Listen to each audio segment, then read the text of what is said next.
watching Sameer show for the first time.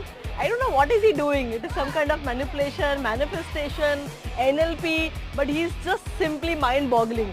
Getting a name printed and the note number was fabulous. How I wish after this bite he teaches me one trick of his, but I wish all the best to Sameer. He was super good. तो खूप चांगला होता. त्यांनी दाखवलं की कसं mind reader एक दुसऱ्याचं माइंड ओळखू शकतं, मनातलं कसं ओळखू शकतं. खरंच खूप प्रयोग मस्त होता. माझ्या मते हा शो खूप लोकांनी बघायला पाहिजे. खूप एक्साइटमेंट आणि बोलतात ना एक आतुरता असते या शो बघायची. असं प्रत्येकाला असलं पाहिजे या शोसाठी.